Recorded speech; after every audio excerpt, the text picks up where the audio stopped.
When your wife comes home wearing a $40 bottle of red on her blouse and says it was from a networking lunch, you start wondering what else got spilled at that table.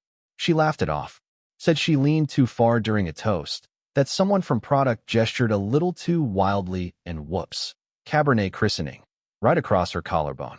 Funny how she didn't bring home the dry cleaning receipt though. Just the attitude. The kind that tells you she wasn't embarrassed, she was exhilarated. I didn't push it. Not that night. But I did look at the label when she tossed the blouse in the hamper. I know that brand. You don't serve that wine at a company lunch. You serve it when you're trying to impress someone. Or seduce them. Her name's Claire. My wife, 41, whip-smart, always 10 degrees cooler than the room she walks into. She's the kind of woman who makes every other woman suddenly self-conscious about their split ends. Corporate calm. Just enough bite to climb without drawing blood. We've been married 10 years. No kids. By choice at first. Then by circumstance. Then by silence. We both worked in marketing, different firms, same field. That helped. Gave us something to talk about that wasn't laundry or couples therapy. But lately, her side of the conversation had shifted. Less about the campaigns. More about him. You know what Marcus said today? Marcus pulled me in on this crazy VP lunch, like totally last minute. Marcus is pushing for more internal hires. I think that's smart, right? Marcus, VP of Strategy, 45, married. The kind of guy who uses his AirPods as a personality trait. I'd met him once, a forced dinner thing during her company retreat. He was the type to call waitresses darling and somehow make it sound like harassment even when it wasn't. Still, I smiled, nodded, played the supportive husband, until I started noticing the changes. Not huge ones, just small fractures in the paint job. Claire used to save her best dresses for client pitches or big presentations. Now she was wearing heels to the office on Tuesdays, a day she used to call the hollow. Midweek, no energy, heads down. She used to spritz a powdery vanilla scent before leaving the house. Lately, something sharper, spicier, like citrus collided with a hotel lobby. She used to ask about my work. Now, her eyes glazed over when I mentioned anything that didn't involve promotions, upward mobility, or brand elevation. And the worst part? She wasn't just distracted. She was disinterested. When I told her I was up for creative director, a role I'd been grinding toward for 5 years, she barely reacted. Oh, that's nice. Nice. Like I just told her I changed the air filters. So yeah, I started paying attention. It wasn't paranoia. It was instinct. One night, she came home late, again, and headed straight to the bathroom with her purse still slung over her shoulder. I waited. She didn't come back out for 10 minutes. When she finally did, she looked surprised to see me on the couch. "You're still up?" she asked. "Couldn't sleep." She blinked, nodded, didn't offer anything else. But she'd forgotten something. A little half-folded sheet of cardstock poking out of her bag. White, thick, and elegant, too formal for company swag. When she went to the kitchen, I slipped it out. An invite. Private dinner, leadership circle. Hosted by Marcus Elliott. Location, Voluto, 7:30 p.m. Attire, cocktail formal. By invitation only. Voluto. That hit harder than I expected. That's our place. Or it used to be. The kind of spot with gold leaf on the dessert and a maitre d' who remembered anniversaries without being told. We hadn't been there in over 2 years, said we were cutting back. Tightening up. Guess she didn't cut back on everything. I placed the card back exactly how I found it. That night, I didn't ask questions. Didn't accuse. Didn't even mention it. I waited. She left the next evening in a sleek black wrap dress. New. Unfamiliar. Hair pinned with surgical precision. Heels sharp enough to carve a roast. "It's just a networking thing," she said. "Don't wait up." I didn't. But I also didn't stay home. I took the L2 stops down and walked the rest of the way to Voluto. Stood across the street, half shielded behind a pillar like a washed-up PI in a noir film. Watched through the glass as Marcus pulled her chair out with one hand and touched the small of her back with the other. I didn't go in. I didn't want a scene. But I did want confirmation. So I waited. 2 hours later, they came out laughing. He leaned in. She didn't flinch. They paused near the parking garage. He said something. She tilted her head. Then he kissed her. Not a peck. Not a mistake. A long, slow kiss with his hand still on her waist when it ended. And then she drove off in the opposite direction, alone, probably to maintain appearances. I stood there for a moment, alone in the shadow of a street lamp. Didn't cry. Didn't rage. Didn't even sigh. I just pulled out my phone, opened LinkedIn, created a new profile. Name, Riley Sheridan. Title, Senior Talent Acquisition Director, J&M Global Strategy Partners. Photo, AI-generated business stock image, square jaw, blue suit, plausible eyes. Summary, specializing in discreet executive placement for rising talent in the marketing and brand space. NDA compliance guaranteed. And then I clicked the Connect button on Claire's profile. Let the game begin. The funny thing about LinkedIn, people will trust a stranger with their career faster than they'll trust their spouse with a passcode, especially when that stranger has the right keywords in their bio and just enough mutual connections to look legit. Riley Sheridan, my headhunter alter ego, got a reply from Claire within 12 hours. Hi Riley, I'd love to hear more. I'm always open to new opportunities, especially ones where leadership and long-term growth align. Happy to jump on a call. I read the message while eating cereal in the kitchen across from her empty chair. She was still in bed, probably dreaming about the kind of promotion you don't have to earn, the kind you whisper into a VP's ear between bites of risotto and lies. I didn't respond right away. Let her sweat a little. Headhunters don't pounce. They play hard to get. Exclusivity is a scent people like Claire can't resist. 3 days later, I replied, "Thanks for your interest, Claire. Based on your recent experience and thought leadership activity, I'd like to connect you with one of our clients. They're confidentially building out a new strategy unit for North American expansion. Ideal fit would be someone with your cross-functional campaign experience, and ideally, someone who's proven they can navigate internal politics with discretion." I knew that word would land. Discretion. That was the illusion she sold.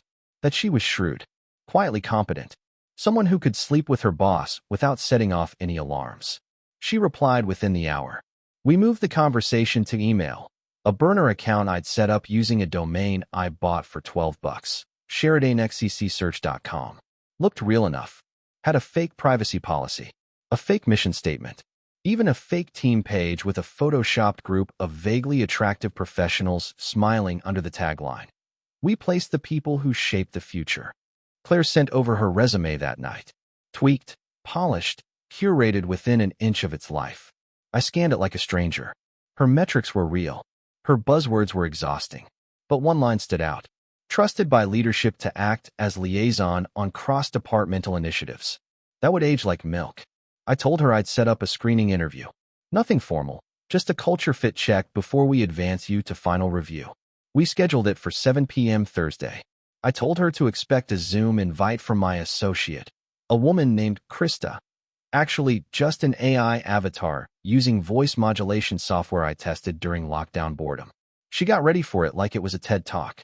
Dressed up, straightened her hair, closed the bedroom door, and lit a candle like scent was part of the hiring process.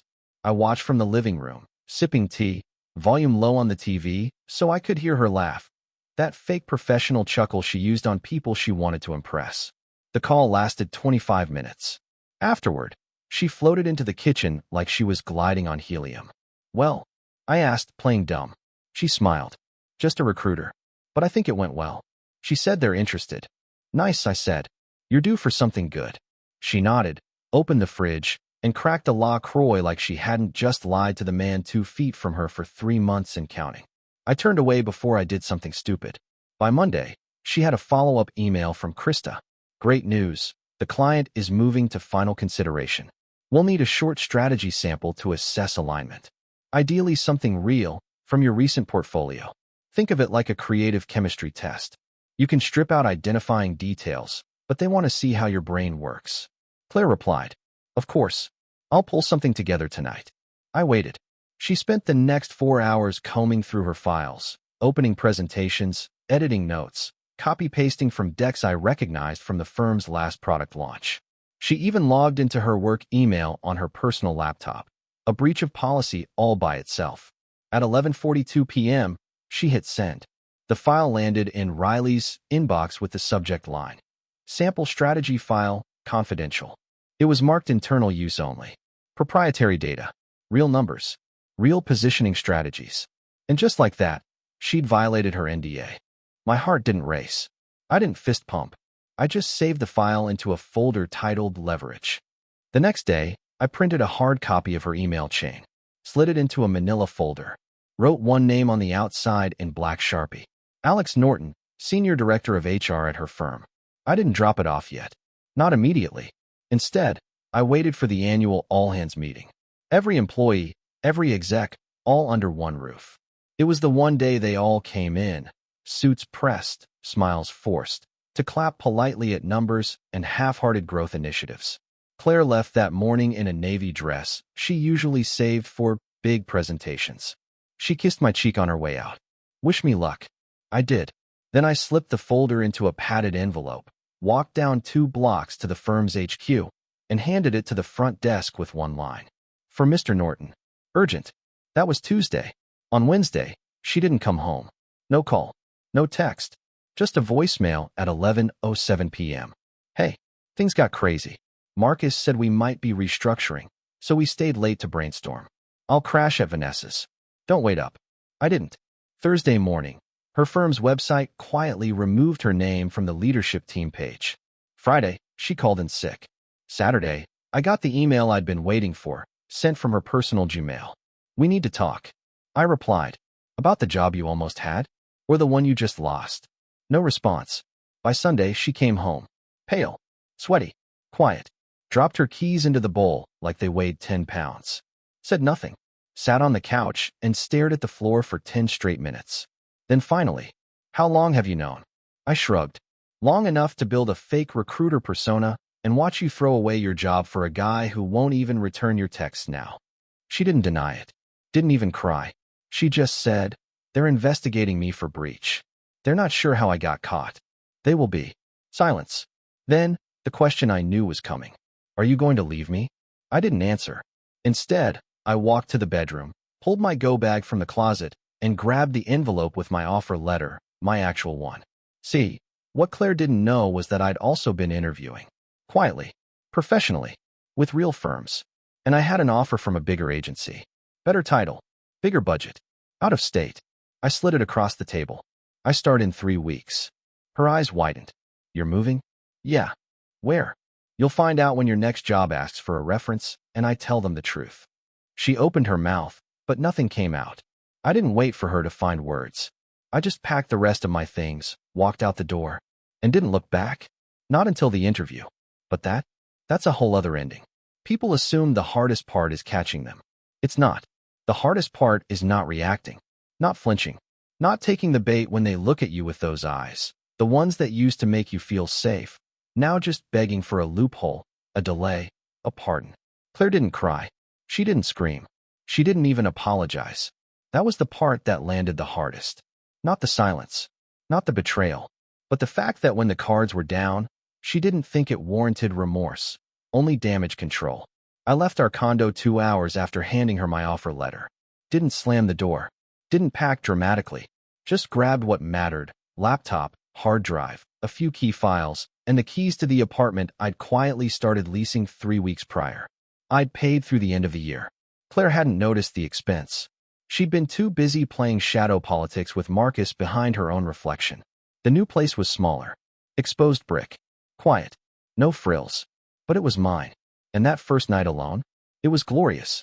I made pasta, watched a bad action movie, slept diagonally across the bed, and didn't wake up once from the guilt dream I'd been having every night for a month. The one where she tells me I'm boring, and then walks straight into someone else's arms while I just stand there, holding groceries. 3 weeks passed in a blur. She texted a few times. I didn't block her. I wanted to see the descent. And she didn't disappoint. Claire, you really blindsided me. Claire, you could have talked to me before nuking my job. Claire, do you even care what happens to me now? I didn't reply. By the second week, her tone changed. Claire, I miss you. Claire, I'm sorry. I made a mistake. Claire, can we just talk? I read those texts in the break room of my new office. Downtown, glass walls, espresso machine that didn't spit out hot water like a dragon with the flu. The firm was everything our old one pretended to be. Creative, ethical, well-funded. They loved me. Promoted me to team lead after 10 days. Said they were impressed with how I handled crisis navigation during my transition. If only they knew. And then came interview day. Not mine. Hers. Let me explain. My firm had a sister company, a boutique agency that handled product launches for indie brands. Same building, different floor. They needed a new strategist. The role had been posted quietly, internally only, but word got out. I was walking to the elevator after a budget meeting when I saw the name on the check-in sheet at the front desk. Claire Bennett. I stopped cold. My new firm was small, the kind where the receptionist still used a clipboard. She didn't see me. Thank God. She was standing near the coffee station, flipping through a fake leather portfolio, trying to look composed. The same look she wore before every meeting she pretended not to care about. Her hair was tied back in a bun. Minimal makeup. Conservative blouse, not the seductive silk stuff she used to wear on Marcus days. I leaned into the reception desk and whispered, "I'll walk her back." The girl, maybe 22, knew, didn't question it. I picked up Claire's visitor badge and walked toward her like I hadn't rehearsed it. She looked up. Eyes went wide. "Eli." "Claire." Her mouth opened, then closed.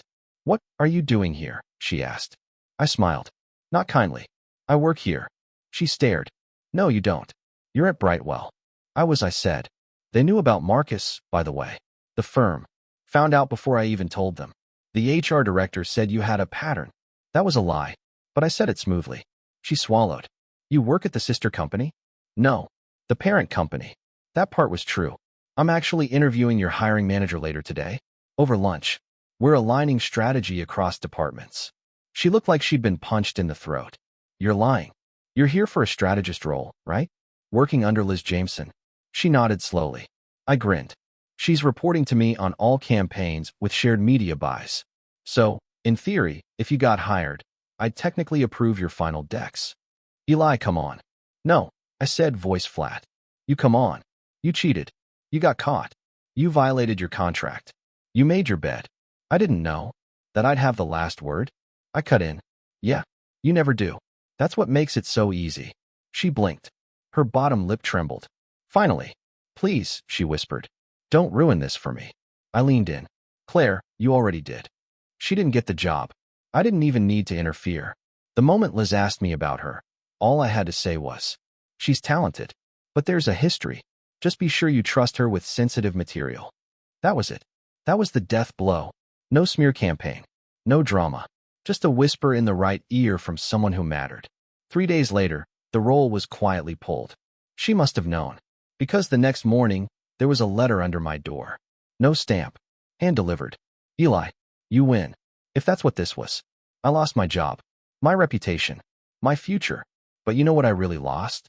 The one person who actually gave a damn about what I could have been. "You're not a good man. You're just better at pretending than I was. Congratulations." It wasn't signed. Didn't need to be. I read it once. Then I burned it in the sink. Watched the paper curl like a snake in heat, turning to ash. Let her have the last word. On paper, anyway. Because in reality, the final chapter was mine to write. And I already had the pen in hand. There's this quiet little myth about revenge, that once you get it, it'll either consume you or complete you. Like it turns you into either a monster or a monk. But the truth? Most days, you just go to work. You answer emails. You drink lukewarm coffee. You open the blinds a little too far so the sun hits your desk right in the face. And every so often, in those little moments between client calls and copy reviews, you remember her. Not with rage.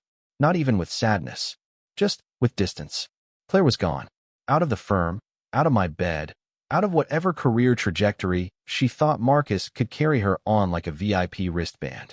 I hadn't seen her in 3 weeks, not since that little hallway ambush outside the conference room. I figured that was it. The final act. Curtain down. But like most things with Claire, there was always a post-credit scene. It came in the form of a knock. Friday morning. Early. Too early for delivery, too sharp for a neighbor. I opened the door half expecting a clipboard and someone trying to sell solar panels. Instead, it was Claire. She looked different. Tired. Makeup-free. Dressed down in a hoodie and jeans. No perfume. No shine. Just skin and silence. "Hi," she said, voice quiet. I stared at her. "You shouldn't be here." "I know. I didn't invite her in." She glanced over my shoulder, like she could see the new version of my life playing out in real time. "I'm not here to fight," she said. "Then what?" She held up a small manila envelope. No label. "I think you should have this." I didn't move. Didn't reach. Just leave it, I said. She nodded, placed it on the mat like it was radioactive, then turned. I waited until I heard the elevator ding before picking it up. Inside, a single photo. It was from our anniversary. 3 years ago. Voluto. The night she wore the emerald dress and told me she'd never wanted anything more than what we had. I almost laughed. Behind the photo was a note. You weren't boring. I was. Nothing else. No apology. No explanation. Just that. I stood there for a long time, holding that photo, wondering what part of her thought that would fix anything. It didn't. But it did confirm something I hadn't admitted out loud yet. She missed me more than I missed her. And in a twisted way, that was the closest I'd ever get to closure. The following week, work hit a strange new stride. I was back in the game, focused, fast, efficient. My team started calling me the metronome. Always steady, always on time, always just loud enough to keep things moving, never loud enough to be the story. I liked that. I needed that.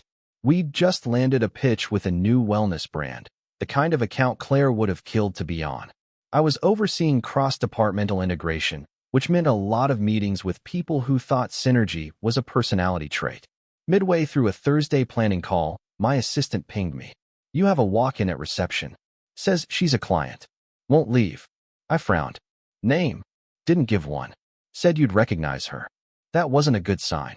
I excused myself from the Zoom room, took the elevator down to the lobby, and braced for impact. It wasn't Claire. It was Vanessa, Claire's old coworker, the one she claimed to crash with that night after restructuring. Vanessa had always been neutral territory. Smart, guarded, observant. She looked uncomfortable just standing there. Eli, she said. Vanessa, I shouldn't be here. I know that. Then why are you? She exhaled. Because I thought you should know something. And I didn't want to text it. I didn't even want to send an email. I wanted to say it straight. I waited. Claire didn't just get fired, she said. She got blacklisted. I blinked. By Brightwell. By everyone.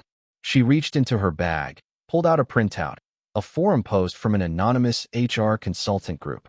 There, buried halfway down the thread, was a paragraph. Be wary of applicants who shared confidential strategy decks under fake recruiter profiles. We had a case recently where a candidate violated NDA thinking they were being headhunted. Turns out it was a setup. Clean exit, but definitely burned bridges. My stomach turned. Not guilt. Not regret. Just realization. It hadn't stayed quiet. What does this have to do with me? I asked. Vanessa gave me a look, one part sad, one part impressed. Come on. Claire figured it out. Said the tone in the emails matched yours. Said the phrasing, the strategic terms, it was your voice. She paused. And she wasn't mad. That stopped me. She wasn't. She said it made sense. That if anyone could pull something like that off, it'd be you. I didn't know what to do with that. Vanessa handed me the paper. She's moving. Upstate. Some small firm that doesn't care about LinkedIn drama. Good for her, I said. Eli, she hesitated. Do you still care? I thought about it. Thought about the nights we used to stay up debating brand copy like it was life and death. The way she used to tap her nails on the steering wheel when she was nervous. The way she looked the first time she told me she believed in me. Then I remembered the kiss in the parking lot. The deleted messages. The silence after the sabotage. No, I said. I care that I don't care. Vanessa nodded. I told her that, she said. That you'd probably already moved on. She said. What? She said, good. That's what I deserved. I watched her leave. Didn't chase. Didn't call. Didn't feel the need to write any more endings. Claire was gone. Not just from the building, not just from my bed. From my mental bandwidth. That night, I poured a drink. Just one. Neat. No toast. No dramatics. I sat on my balcony and scrolled through job boards. Not for myself, but out of curiosity. It was quiet. And it was enough. Because revenge wasn't a climax. It wasn't a one-liner. It wasn't even that envelope on the floor. It was this. Peace. Stillness. The freedom to be boring again and love every damn second of it.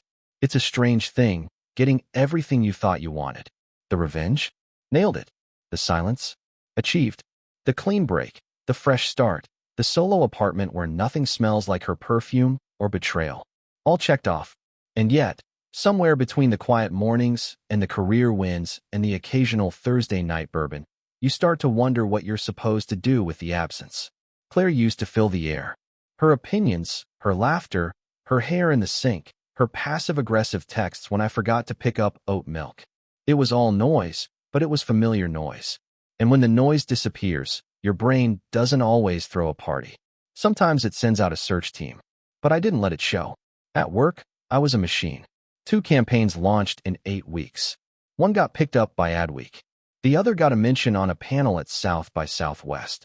My team was tight, sharp, loyal. They started calling me the blueprint. Not bad for a guy who once got called safe and boring by the same woman who couldn't resist sleeping with her boss over duck confit and expense account wine. I'd even started dating again. Casual mostly. Drinks, dinner, the occasional coffee that turned into a long walk and a polite goodbye. Nothing stuck. I didn't want it to. Not yet. But then came the gala. My firm hosted one every spring. A pseudo-charity thing where agencies pretended to care about the arts while simultaneously poaching junior talent from one another. Open bar. Terrible speeches. Way too much cologne. I almost skipped it. But Rosa, my boss, my mentor, the woman who'd fought for me to get promoted after 2 months, said, "You show up, you wear the suit, you shake the hands. That's how we win." So I showed up, and I wore the suit. Charcoal, slim fit, tailored just enough to say, "I'm expensive," without screaming it. The venue was one of those repurposed warehouses, exposed beams, moody uplighting, waiters in all black gliding around with trays of goat cheese, things no one could identify. I made small talk, thanked the right people, dodged the wrong ones. And then, near the bar, I saw a ghost. Claire. Hair shorter, dress simpler, eyes older. She hadn't seen me yet. She was talking to a man I didn't recognize, tall, salt and pepper beard, holding a Negroni like it was a prop. I watched her tilt her head, laugh politely, then excuse herself and walk toward the restroom. She passed me, didn't notice. And for the first time in months, I felt nothing. Not rage, not longing, not even pride. Just data. Like watching a rerun with the sound off. I turned back to the bar, ordered a whiskey, and tried not to think about how she ended up here. Not professionally, I didn't care about that. Just, why this event? Why this night? I got my answer 10 minutes later. They called the winners of the Upstart Vision Award, a category for young creatives who broke through noise and delivered actual results. The recipient? Some kid named Ethan, mid-20s, cocky, wore sneakers with his suit, and standing behind him, beaming like a proud stage mom, Claire. She was his handler, agency rep, strategy coordinator. Probably didn't even have her name on the deck. When he thanked my team at Axis and Row, she clapped the loudest. And I saw it, plain as day. She was trying to claw her way back up the ladder, one rung removed from the spotlight. Afterward, she mingled. I drifted. We didn't speak.